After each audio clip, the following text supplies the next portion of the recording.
advocates for the purpose of assessing danger and safety planning. The fifth video segment portrays a police officer interview of a suspect in which he is incorporating danger assessment as part of his overall investigation. In this first scene, a police officer responds to a domestic violence call.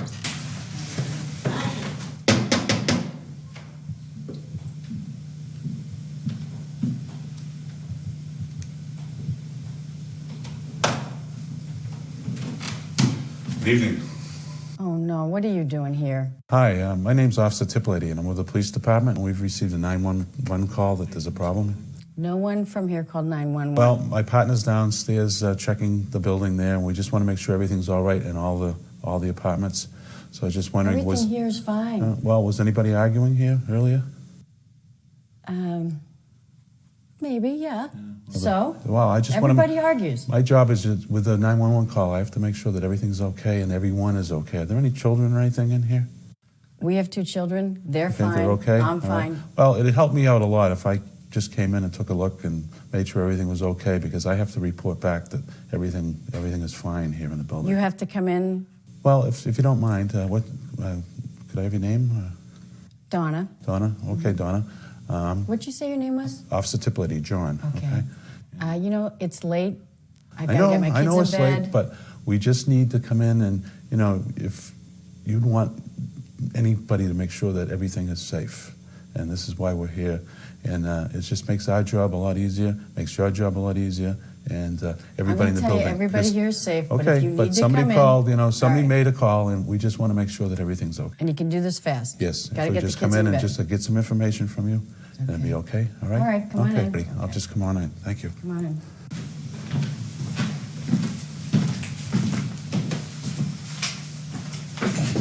Mrs. Oster, I can see there's some concern when we were talking in the doorway there, and I just, you know, again, I just really want to know what happened here so that I know that I'm going to be able to walk out here and feel good, and that you're okay, and that your children are okay.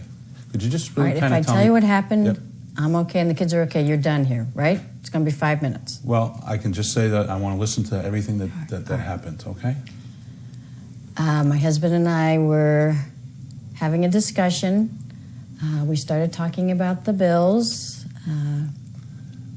Like every family, we have bills. You probably have bills in your family, yes. too. He had a few drinks and got kind of loud. I mean, that's all. What do you mean by a few drinks? 2 or 3 Long Island iced teas. That's not many. It's not many. And it just got kind of loud. Everything is fine now. He's left. It's all fine. Okay, did he say anything before he left? Did he threaten you or anything like that? Or He threatens me a lot. But he leaves, and it's all okay. He blows off steam. He has a few drinks, blows off some steam, and he's fine. Now, were the children here when this was happening? No, children are upstairs. Upstairs. Kids, they're fine. You sure? Because are they asleep now, or can I see them? Or You can walk up and see them. Okay, but they're that. fine.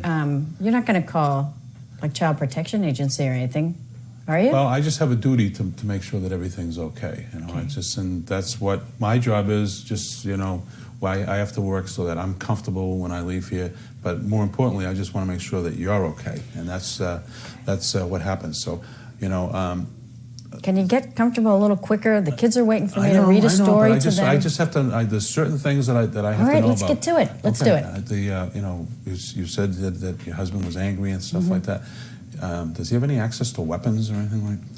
My husband is a gun collector, but he now keeps his guns at his mother's house. Okay. So there's no problem. Where's his mother's house? Oh, she lives around the corner. So they are available then. Well, no, they're not. Has he ever threatened anybody with a weapon? You know, when I asked him, the reason I asked him to take the guns to his mother's house, because one night he had a few drinks and just was kind of pointing it around, and it scared me, so. But we don't have that problem anymore because the guns aren't here. Well, was there any reason why he was pointing it around? Is he jealous type person or anything like that? Or? He does get a little jealous. We were shopping at BJ's, and we were walking out to the parking lot, and this guy just turned around as we walked by and said hi to me. It was no big deal. Did you know the person? No, never saw him before, and I smiled at him. I think that's just the nice thing to do. And my husband got furious with me. He even asked if I was dating this stranger I had never met before. Did he say anything to the stranger? No, he says it to me. Did he say anything about what he'd like to do or something to the stranger, or what? Is that where the guns were mentioned? He said it to me. It was my fault. I said hi to the guy. He said to me, if I keep doing stuff like that, he's going to put an end to me. Okay. Well, that sounds pretty serious to me. But Well, I don't talk to anybody anymore, so he doesn't do that anymore. Does this happen oftentimes when you're out in public or in the house here? It used to be just in the house, but lately it seems even out in public, he's beginning to yell at me. Okay. Has it gone beyond yelling? Has he ever assaulted you or hit you or anything like that?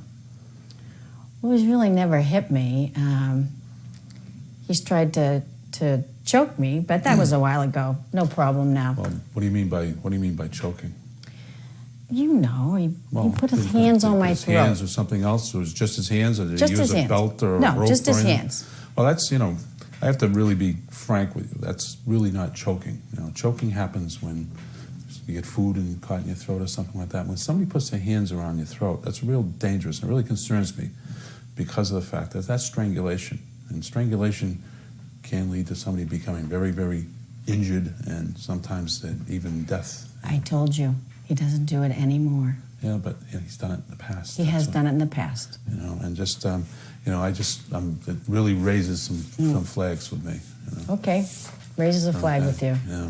Can you, does this happen when you've referred a couple of times that he's been drinking a lot. Does this activity happens when he's been drinking, or? It is mostly when he's drinking. To be honest with you, and to get you out of here, because I really have to get upstairs, my husband has lost his job. He is really worried about it, the stress. He drinks a little bit more. He's worried about how we're going to pay the bills. I work as much as I can. I try to help him out as much as I can. And if he has a few drinks, that's okay. But every once in a while, too many Long Island iced tea. All right. Now, when you're working, is he here drinking with the kids in the house? No, he wouldn't do that. Well, who takes care of the kids? How old are they? We have two kids. Katie's 10, Jeff is 8. They're in school. They're in school, okay. So I drop them off at school and go to my job and pick them up after. They're fine.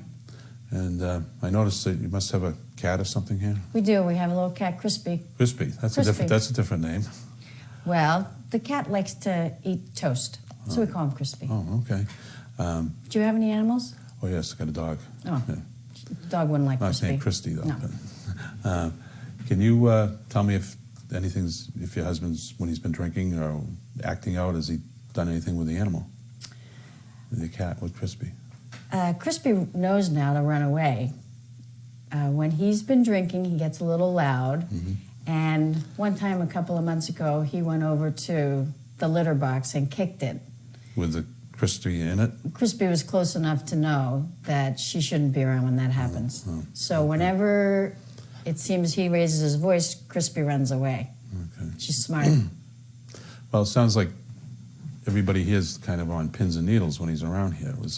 A little bit, yeah. A lot of these things tend to concern me, and one of the things that's available, is a protective order. And it doesn't mean that... I don't need one of those. Well, sometimes it just, if I talk to your husband, to Paul... Oh, I don't want you to talk to Paul. You can't tell Paul anything that I've said. Well, he's left here, and he must have known that he might have been in trouble. And sometimes, it'll help. The other thing with the protective order doesn't necessarily mean that he has to leave. It's me getting the order, and it just puts him on notice that he may try to rethink things. And we also have services where people can get help with that. You offer services? Offer services here. In fact, I really don't need any services. If you could just hurry up and be on your way. This is a brochure that's we put together with the whole community. And on the back here, there's all kinds of numbers of people you can call. They're anonymous, and maybe you not feel comfortable talking with me about some of the things there. But I have to tell you that I'm concerned for your safety, and more importantly for the safety of your children. If you have any questions, you can call me. But if I'm not there, and there's a problem, is that you've got to call 911. Don't just wait for me to be around.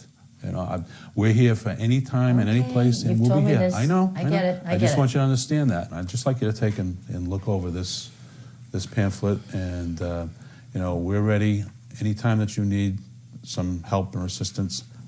We're here. I'm here. Let me give you my card, and I'm going to put down. This is the incident number, and also The incident number? Right, Is that okay. what this is called, an incident? Well, I have to make a report out, and just in case if you want to refer something that somebody wants to talk about. But that's my name there, and feel free to call me. But if there's any problem, you know, don't wait just to talk to me. Dial 911. Dial 911. Because somebody did that here earlier tonight, and you said it wasn't you. No, it wasn't me. But somebody did, and so that shows You know, that the it's concern. probably that old lady on the other side Well, of the building. you know, my partners checked that out, and everything's okay there. And he Okay. kind of said that everything that was coming from here, and we just want to make sure that you're all right, and that I can leave here and feel comfortable. And you can feel comfortable. You can leave. Okay. You can I know leave. I can leave, but I just want to make it right, and that's what we have to do here.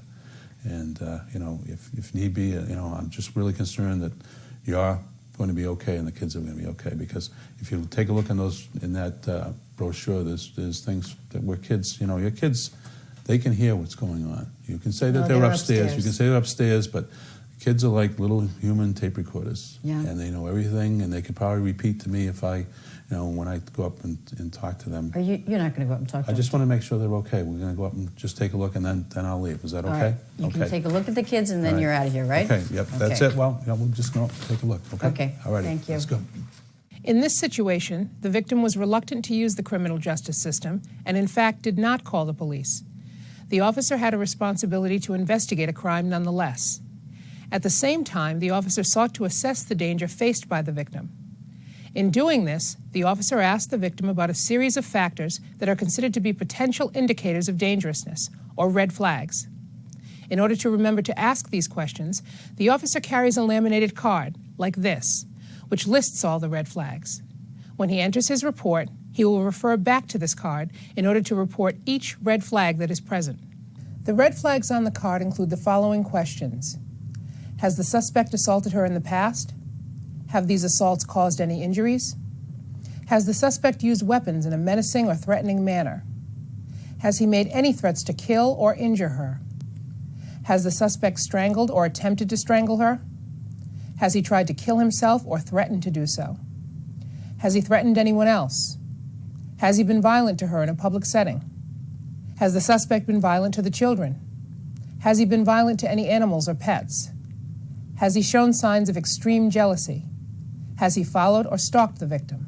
In addition, the officer asks about the current situation to find out about other factors that might add to the suspect's potential for committing new acts of violence, such as, has the suspect abused alcohol or drugs? Is he unemployed? Does he have any access to guns or other weapons? Has his violence escalated recently? In situations like this one, in which the victim is distrustful and reluctant to use the criminal justice system, it is especially important for the officer to maintain a calm and caring manner, since this will increase the odds that she may be willing to use the system in the future. Besides asking about dangerousness, the officer sought to build a rapport with the victim by doing the following things. The officer started by introducing himself. He sat down with the victim rather than standing over her. When speaking, he maintained eye contact with her. He fully explained his role. The officer expressed concern for the victim's safety and for the safety of her children. He asked to see the children. The officer did not become judgmental or argumentative. He spoke in a calm and a professional manner. And he gave the victim information about services for herself and her children. Hi,